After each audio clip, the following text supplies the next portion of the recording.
नालंदा जिले में 11 से 20 नवंबर तक आयोजित होने वाले अंतर्राष्ट्रीय महिला हॉकी चैंपियनशिप का ऐतिहासिक और विशेष आयोजन होने वाला है, जो न केवल खेल के दृष्टिकोण से बल्कि सांस्कृतिक और पर्यटन के दृष्टिकोण से भी महत्वपूर्ण होगा। इस चैंपियनशिप में एशिया की 6 प्रमुख हॉकी टीमें हिस्सा लेगी, जिनमें भारत, चीन, जापान, मलेशिया, थाईलैंड और दक्षिण कोरिया शामिल है। यह आयोजन प्राचीन मगध साम्राज्य की ऐतिहासिक नगरी राजगीर में होगा, जो अपनी ऐतिहासिक और सांस्कृतिक धरोहर के लिए प्रसिद्ध है। इस चैंपियनशिप की खास बात यह है कि इसमें दर्शकों के लिए निःशुल्क प्रवेश की व्यवस्था की गई है, जो इसे और भी ज्यादा लोगों के बीच लोकप्रिय बनाएगी। इस तरह के आयोजन से न केवल खेलों को प्रोत्साहन मिलेगा, बल्कि राजगीर और आसपास के क्षेत्रों में पर्यटन को भी बढ़ावा मिलेगा। यह आयोजन स्थानीय और अंतर्राष्ट्रीय स्तर पर राजगीर की छवि को भी सकारात्मक रूप से प्रभावित करेगा। बता दें कि खिलाड़ियों के ठहरने की व्यवस्था बोध गया के 5 सितारा होटल में की गई है, जो इस आयोजन की भव्यता और महत्व को दर्शाती है। बोध गया, जो बौद्ध धर्म का एक प्रमुख तीर्थ स्थल है, खिलाड़ियों और आयोजकों के लिए आरामदायक और सुविधाजनक स्थान साबित होगा। इस आयोजन से न केवल हॉकी के खेल को नई ऊंचाइयां मिलेगी, बल्कि अंतर्राष्ट्रीय स्तर पर भारत की मेजबानी की क्षमताओं को भी एक बार फिर से साबित करने का अवसर मिलेगा। इस तरह के आयोजन स्थानीय खेल प्रतिभाओं को प्रेरित करेंगे और खेल संस्कृति को भी प्रोत्साहन देंगे।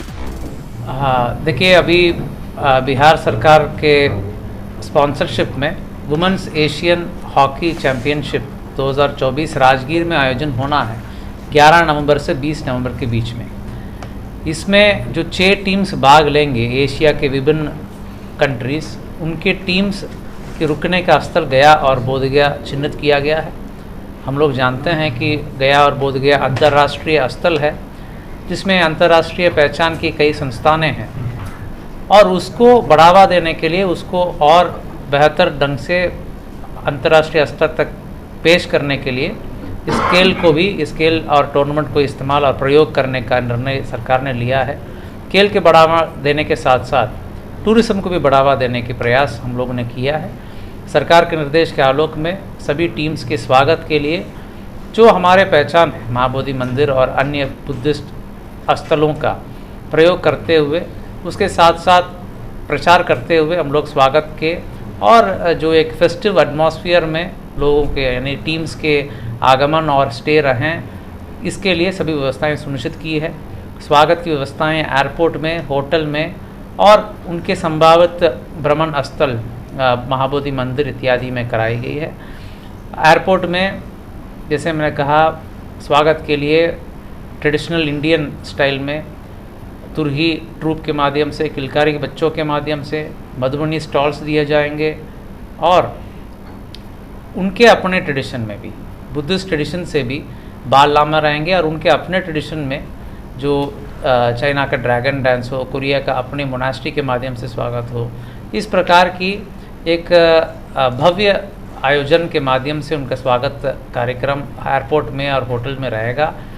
और पूरी क्षेत्र को तोरण द्वार के माध्यम से, जिसमें अपने भाषाओं में भी स्वागत मैसेजेस लिखी गई हैं, अलग अलग गेट बनाए गए हैं, प्रत्येक देश के लिए अलग गेट बनाई गई हैं, और फ्लेक्सी स्टैंड आउट्स, कटआउट के माध्यम से भी स्वागत का कार्य, वॉल पेंटिंग्स के माध्यम से, पोल्स में ट्राई कलर लाइटिंग के माध्यम से, महाबोधि मंदिर और तोरण द्वार में भी सौंदर्यीकरण किया गया है। इस प्रकार कई चीज़ें की गई हैं, जिसमें पूरी एक फेस्टिव एटमॉस्फेयर पूरा क्षेत्र में रहें, लोगों को भी अच्छा लगे जो यहाँ आएंगे और भ्रमण करेंगे। ऐसे प्रयास किया गया है। मैं समझता हूँ कि ये आयोजन काफ़ी सफलतापूर्वक रहेगा, और जो टीम्स आएंगे बहुत कंफर्टेबली स्टे करेंगे, उनको भी काफ़ी आरामदायी स्टे मिलेगा, और लोगों को भी इस आयोजन के माध्यम से खेल और पर्यटन का बढ़ावा मिलेगा। अच्छा, ये जब यहाँ से बोध गया राजगीर जाएंगे तो ट्रैफिक का क्या प्लान होगा कि रास्ते को बंद किया जाएगा हमको जाने के लिए, या क्या किया जाएगा? देखिए, तत्काल ऐसा कोई प्लान नहीं है कि ट्रैफिक डाइवर्शन का, ऐसा कोई प्लान नहीं है। एस्कॉर्ट और पायलट के माध्यम से उनको जो NH 82 है, गया से राजगीर जाने की जो रूट है, उसी को प्रयोग किया जाएगा। अगर ऐसा कोई व्यवस्था करनी होगी तो समय रहते हुए हम लोग अवगत कराएंगे।